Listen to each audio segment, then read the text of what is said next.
Hey everybody, I wanted to do a little series on some resources for teachers.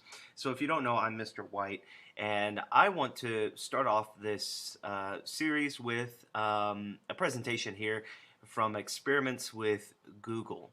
I found this a couple of weeks ago whenever I was wanting to teach my students about AIs in computer class. And they got some really cool stuff going on over here at Google. There's a lot of developers that they're working with. It's creating some really cool things. So I want to go through and I want to show you three of these AIs that I think you might be able to find useful in some form or fashion in your classroom. And if you can't use these in any way, well, that's fine too. Maybe you'll just enjoy this video. Or if you're a student and you're watching this, maybe you'll find some cool things that you can do on here. So as a quick overview, I want to share first with you that not all of these are going to be compatible on your device. So if you were to try and use some of these, you may find that it tells you that it's not compatible. For example, there's one down here, right here, that can only be launched on Android devices. And so I'm currently running this on a Mac, and so I won't be able to check into this one to see what's going on here. But there are plenty of them on here that developers are doing some cool stuff with. Hopefully you'll be able to use or to go through these and at least be able to see what some of them are. So I'm going to go ahead and just dive right into this. The first one that I want to show you is this one right here, Quick Draw. So I'm going to click launch this experiment. Now, maybe in high school, which is where I teach, this may not be something that you use really in the classroom. But if you're on the lower grade and maybe you're teaching art, this might be something that you want to use, or maybe just a fun game for the student, something like that. But this is a quick draw. So I guess the premise behind this is that you draw and the AI tries to guess what you're drawing. So like I said, it might be helpful in art class, helping students learn how to draw so that the AI can kind of guess it. So let's just dive into it and you can see how it works here. So the first one, I'm supposed to draw a school bus in under 20 seconds. I'm currently using a mouse on my I computer see to draw circle, or this. comet, or watermelon, or bracelet. I see ring, or hula hoop, or eye, or binoculars, or unicycle. I see cannon, or van, or motorbike, or bus, or skateboard. I see peas, or train, or trailer. Sorry, I couldn't guess it. Okay, there we go. I'll go ahead and leave it there because I don't want it talking the entire time while I'm trying to talk, but you kind of get the idea behind it. I'm currently using a mouse, and it's rather difficult to kind of draw and get a really good drawing. I would suggest if you're going to use this, maybe invest in some drawing tablets. They're pretty cheap. You can find them on Amazon for like $30 or $40 for some basic ones. If you want to get really good quality ones. I know there's a brand out there, I think it's called like Bamboo or something like that. They've got some really good high quality drawing tablets in case your students want to get into some deeper stuff with drawing on the computers and graphic designs and things like that.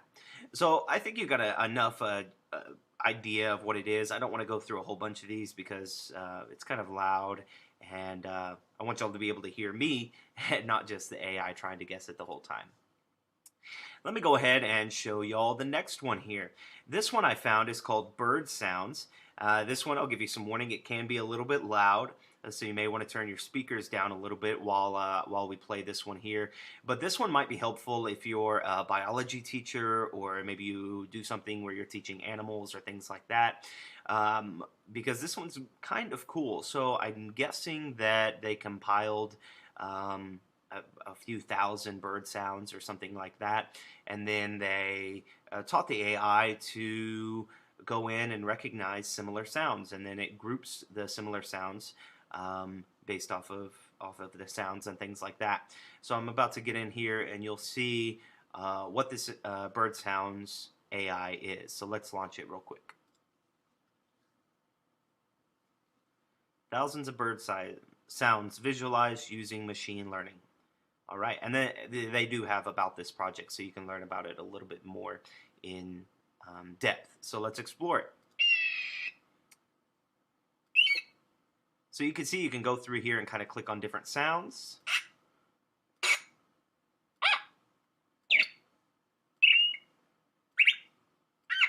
and it'll tell you the name of the bird right above it. So you can hear the sound of the bird, and it'll tell you the name of the bird. Now, unfortunately, you can't really click on it and get information about the bird. Hopefully, that will be a cool thing that can be added to this to be used for classes and for research purposes.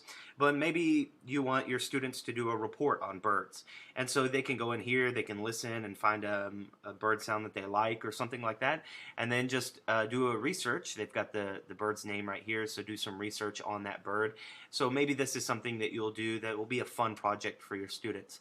And the reason why I say it might be fun for them, I had a few students that like doing this. It did get on some of my nerves, but it is kind of fun to try and make different sounds. I'll show you real quick what my students like to do with it. They like to do this here.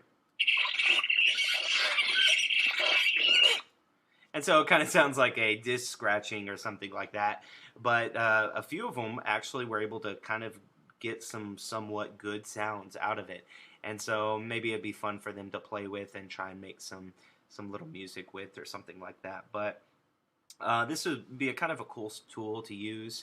I know it's not really the basis or our foundation for anything that we're teaching in biology or anything like that, but it may just be something a little bit extra that you throw in there that your students may think are cool and may get them a little bit more engaged in your classroom.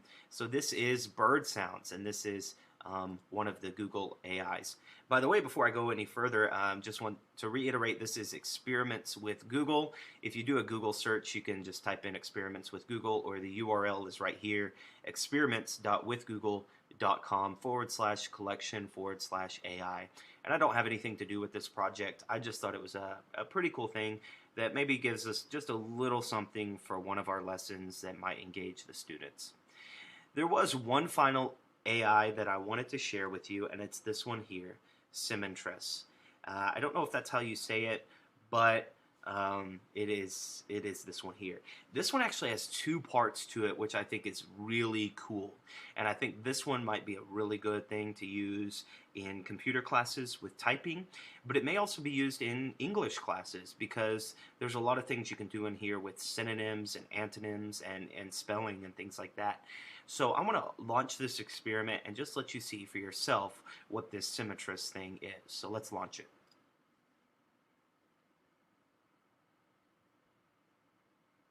Word association games powered by machine learning. They've got two things here. They've got arcade and blocks. I'm going to do blocks first and show you that one, and then I'm going to do arcade.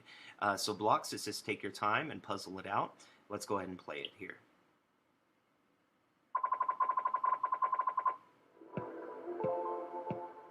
All right. Turn off the sound so you can hear me here. So here it says type something related to one of the words below. Your clue can be as long as you would like. So they've got plenty of different words here, and I'm guessing what they did is they taught the AI some association between these words, and then it ranks the association based off of the word. So here I'm going to look at the word turtle, and I'm going to type something that is associated with turtles. So I'm going to say shell. And once I hit enter, it's going to show you the different words that are associated with shell. It'll begin to narrow them down, and hopefully there should be one word left that's associated with shell. And now I see ocean up there. I didn't see that before, so it may associate shell with ocean. So we may see ocean and turtle as kind of the last two words, and then it may eliminate one of them. So let's see what happens. And here it says, now let's see if the AI understood which block you're talking about. And there we go. So it starts to eliminate it, and you saw it did that. It guessed turtle, and the word right before turtle was ocean. So it's going to eliminate turtle now, and it's just a cool little game. The reason why I said it might be good for spelling is because if you spell the word incorrectly, it typically doesn't go through. So you've got to spell it correctly. Let me show you another one here. Let's say toothbrush. Teeth. And so it eliminates all of them. Oh, look, hair was the second to the last one. That makes sense. Things to do with the body. And now let's go with kind of an antonym. So let's find one that we can do an antonym. So we have day right up here. And so let's type in night. And night is an antonym for day. And there. Oh, look, that was cool. Okay, I'd never seen it hang out that long. So that was cool. So I'm guessing maybe it was trying to determine what was closer, sleep or day. Both of them were associated with night, but it finally eliminated sleep, and it went with day as the word that we were looking at.